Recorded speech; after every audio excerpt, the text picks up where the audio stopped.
안녕하세요. 소중한 나 무한행복 광우스님입니다. 오늘도 이렇게 만나 뵙게 되어서 너무나 반갑습니다. 오늘도 여러분들께 감동적이고 또 아름다운 이야기 들려드릴까 합니다.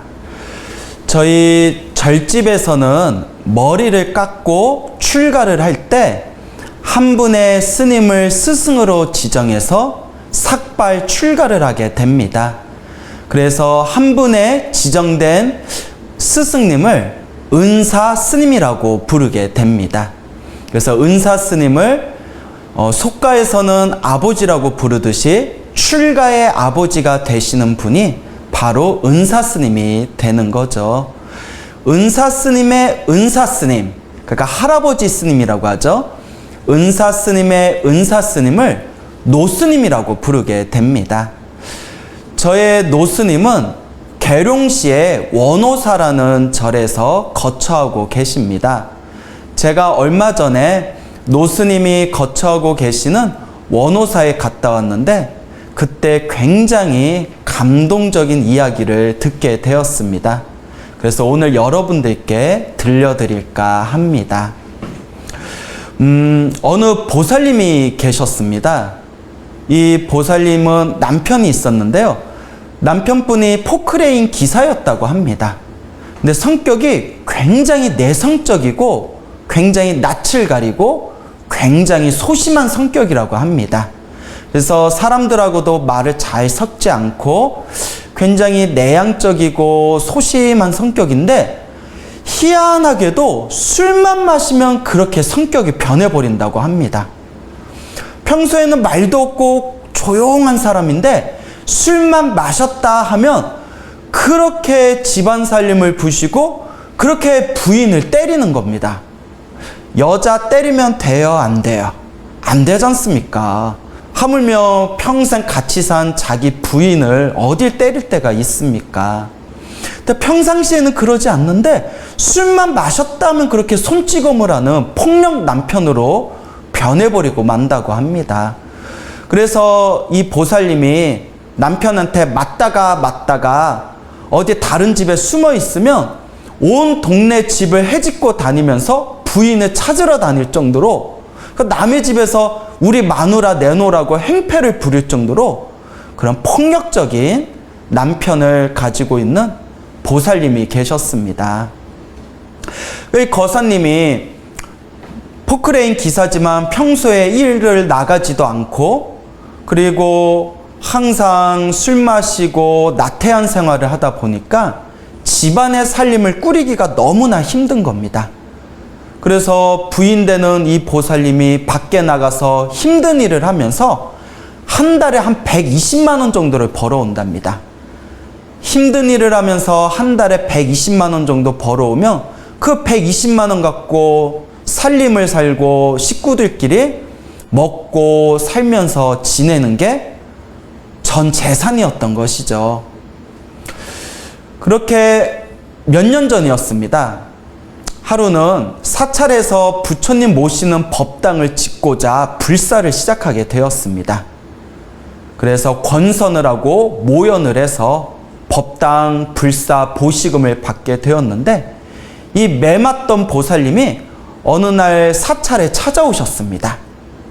그래서 법당을 담당하고 있는 법당 보살님한테 이거 법당 짓는데 좋은 곳에 사용해 주세요. 부처님께 공양 올리겠습니다 하고 봉투를 이렇게 내밀더랍니다. 그래서 그 봉투를 이렇게 받아서 보니까 200만 원이 들어있더랍니다. 법당 보살님이 깜짝 놀래가지고 아니 어디서 이런 큰 돈을 가져왔냐고. 보살님, 우리가 보살님 살림을 아는데 어디서 이렇게 큰 돈을 모아가지고 가져왔냐. 보살님이 한 달에 120만 원 갖고 그거 쪼개가면서 살림을 살고 얼마 되지도 않는 돈 차곡차곡 모아서 이 돈을 만들었을 텐데 이 큰 돈을 가져와서 법당 불사에 쓰겠다고 하니 우리는 도저히 받을 수가 없다. 우리가 보살님 살림을 다 아는데 이 큰 돈을 어떻게 받을 수 있냐. 보살님, 기도비로 10만 원만 받을 테니까 나머지 190만 원은 가져가세요. 저희가 마음으로 받은 걸로 하겠습니다. 라고 법당보살님이 이렇게 간곡하게 거절을 하셨답니다. 그러니까 이 매맞던 보살님이 안 됩니다. 안 됩니다, 보살님. 이거 꼭 받아주셔야 됩니다. 꼭 받아주세요. 라고 청을 하더래요. 그 법당보살님이 매맞는 보살님한테 아니 왜 그렇게까지 하시려고 그래요? 라고 물어보니까 요 매맞고 지내는 요 보살님 하시는 말씀이 너무나 놀라운 거예요. 뭐라고 하냐 하면 보살님 제가 소원이 있습니다. 제 소원이 다음 생에는 좋은 남편 만나는 게 제 소원입니다. 제가 얼마나 전생에 복을 안 짓고 얼마나 박복하게 살았으면 이번 생에 저런 남편을 만나가지고 제가 이렇게 힘들고 괴롭게 사는 것이겠습니까? 제가 이번 생에는 조금이라도 복을 지어서 다음 생에는 좋은 남편 만나서 행복하게 살고 싶습니다. 제가 복 지으려고 하는 거니까 부디 받아주십시오 라고 그 매맞던 보살님이 이야기를 하더랍니다. 법당보살님이 그 이야기를 딱 듣는 순간 눈가에 눈물이 고이면서 눈물이 주르륵 흐르더랍니다. 그 법당보살님이 눈물을 흘리면서 예, 그럼 받겠습니다. 이거 잘 받아가지고 부처님께 공양 잘 올리겠습니다, 보살님. 그리고 그 매맞는 보살님이 보시한 그 시주금을 받아서 법당 불사에 잘 공양을 올렸다고 합니다. 그렇게 2, 3년 정도가 지나고 난 뒤에 놀라운 소식이 전해졌습니다. 그 술만 마셨다 하면 부인을 때리던 그 남편분께서 술을 끊었답니다. 여러분, 보통 술을 많이 마셔서 알코올 중독 기운이 생기면 술 끊기 굉장히 어렵지 않습니까? 제가 인생을 살면서 가장 학창시절에 잘했다 생각되는 게 담배를 안 피운 거랑 술을 마시는 걸 안 배운 거, 이 두 가지를 정말 잘했다라는 생각이 듭니다. 왜냐하면 주변에서도 담배를 끊고 싶은데 담배 중독이 돼가지고 끊지 못하고 고생하시는 분들을 여럿 봤거든요. 근데 이 알코올 중독도 얼마나 무섭습니까? 근데 그 남편 되시는 분께서 갑자기 술을 딱 끊었답니다. 술을 끊고 나니까 술만 마셨다 하면 부인을 때리던 버릇도 사라지게 된 거죠. 그리고 이 남편분께서 마음을 잡고 어디 회사에 들어가가지고 건설회사에서 포크레인 기술로 기사 생활을 하면서 한 달에 몇백만 원씩 따박따박 월급을 가져오더랍니다. 주변의 사람들이 이 모습을 보고 어쩐 사람이 저렇게 변할 수가 있냐? 어쩐 사람이 저렇게 변할 수가 있지? 참 신기한 일이다 라고 주변 사람들이 다들 놀라워하더랍니다. 이 소식을 듣고 원호사에 계신 스님도 법당보살님도 다들 놀라면서 잘됐다 잘됐다 그래도 참 잘된 일이다 라고 다들 흐뭇해했다고 합니다. 정말 놀라운 일이 아닐 수가 없습니다. 제가 불현듯 예전에 보았던 감동적인 이야기가 하나 또 떠오릅니다. 우리나라의 고려 말 시대, 우리나라 고려 말에 중국에 몽산덕이라는 큰 스님이 계셨습니다. 이 몽산덕이라는 큰 스님이 계셨는데 참선을 하셔가지고 깨달음을 얻었다는 아주 위대하신 큰 스님이십니다. 이 몽산덕이 스님이 하루는 절에서 나와 출타하신 뒤에 다시 절에 들어가는 길이었다고 합니다. 거의 절에 다 들어올 때쯤에 길 중간에서 어느 남루해 보이는 할머니를 마주치게 됩니다. 이 굉장히 가난해 보이는 이 할머니께서 몽상 덕이 스님이 다가오는 걸 딱 보고는 스님 말씀 좀 여쭙겠습니다. 혹시 스님께서 몽상 덕이 스님이십니까?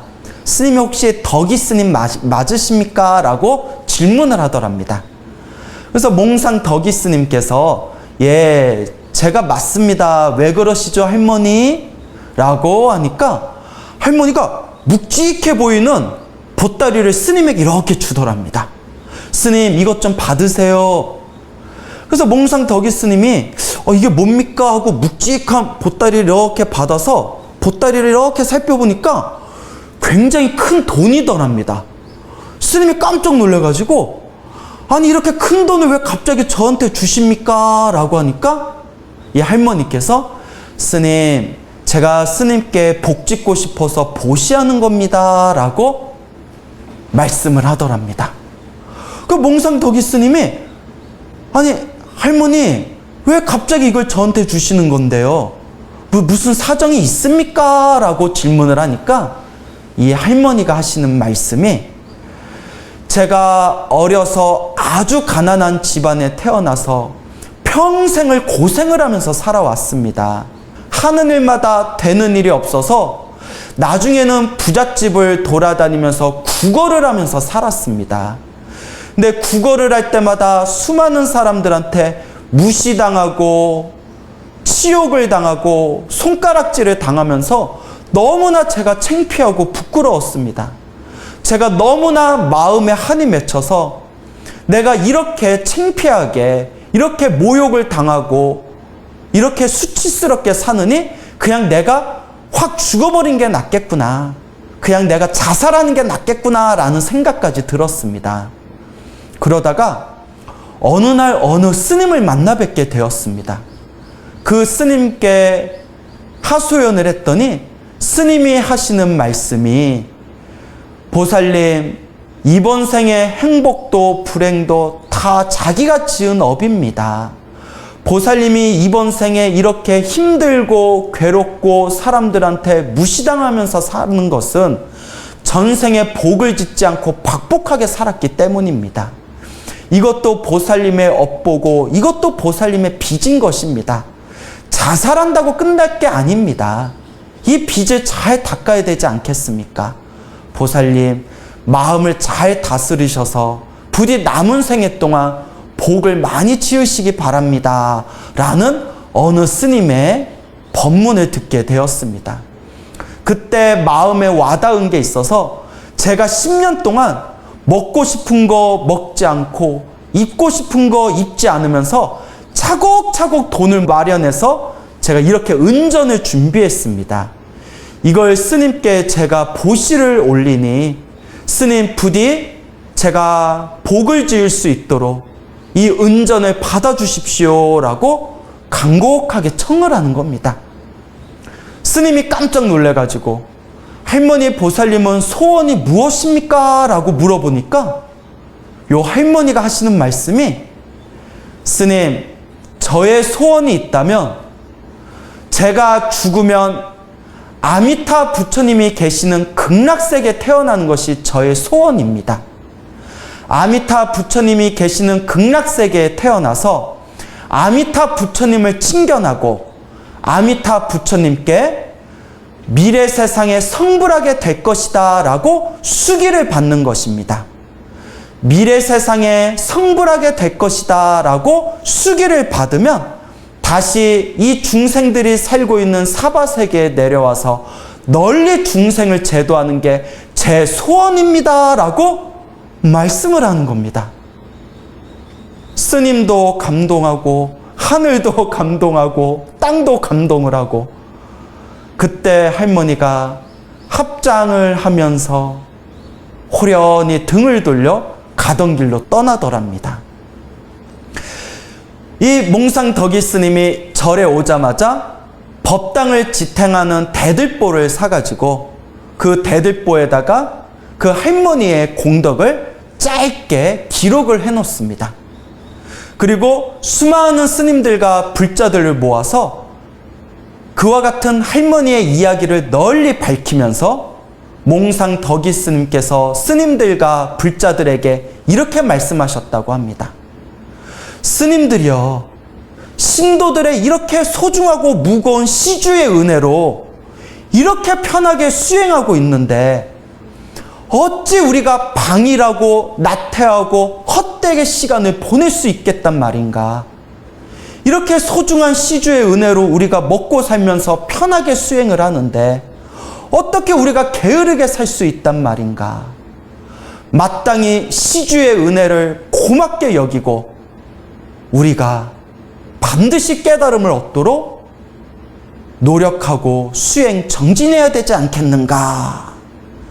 이 이야기를 듣고 그 자리에 있는 스님들과 수많은 불자들이 눈물을 흘리지 않는 사람이 없더라. 모두가 다 함께 눈물을 흘리면서 합장하고 감동을 했다고 합니다.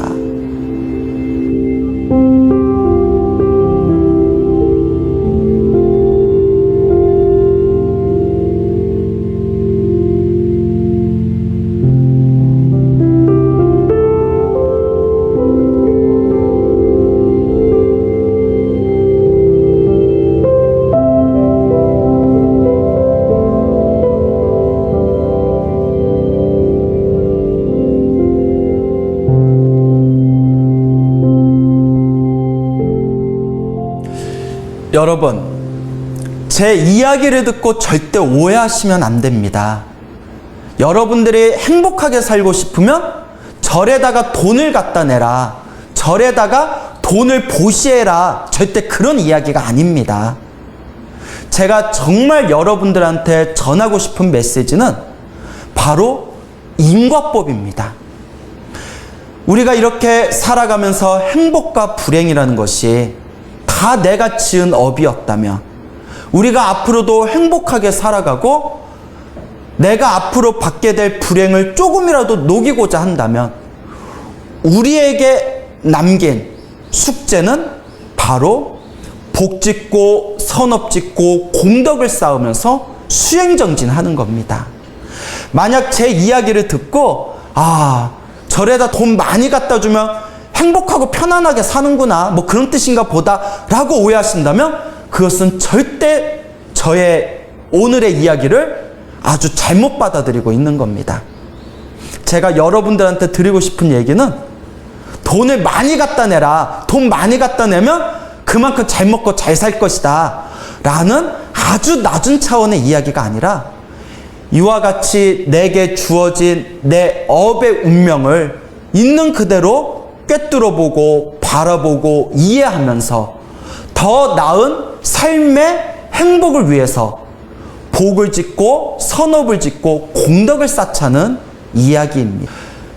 이 오늘 두 이야기의 할머니들, 이 보살님들처럼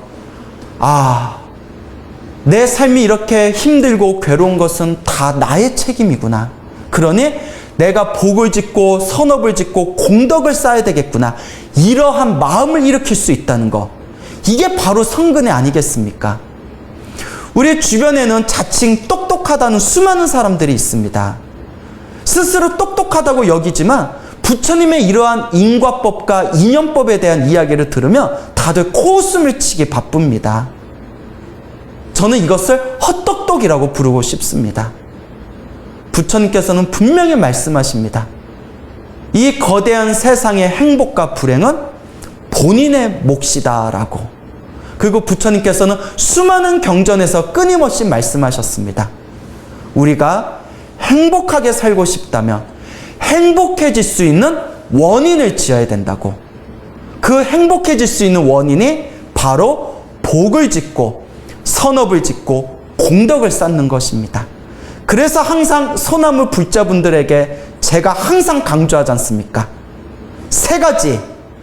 기도해라, 복을 지어라, 항상 마음을 닦아라. 좋은 일이 일어나든 나쁜 일이 일어나든 그 모든 것이 나의 숙제라는 것을 명심하시고 끊임없이 닦아나갈 뿐입니다. 항상 지도하면서 마지막에는 꼭 모든 중생의 행복과 성불을 위해서 발언해 주시기 바랍니다. 우리 가족 잘 되게 해주세요. 내 자식 새끼 잘 되게 해주세요. 내 남편 잘 되게 해주세요. 우리 집 장사 잘 되게 해주세요. 이렇게 나, 내 거, 내 가족 이것만 발언하지 마시고 나와 내 가족과 내 것을 위해서 발언하더라도 마지막에는 꼭 반드시 기도의 마지막에는 합장하시고 마음으로, 지극한 마음으로 모든 중생이 행복하게 해주세요. 모든 중생이 성불하게 해주세요. 라는 거룩한 자비의 마음으로 기도를 마치시기 바랍니다. 반드시 닦은 만큼 여러분들의 행복을 창조해 나갈 수 있을 것입니다. 여러분, 행복해지고 싶습니까? 행복한 삶을 창조하고 싶습니까? 복을 지으십시오. 선업을 지으십시오. 공덕을 쌓으십시오. 복과 선업과 공덕의 힘이 여러분들을 진정한 행복의 길로 이끌어 줄 것입니다. 소중한 나, 무한 행복. 성불하십시오.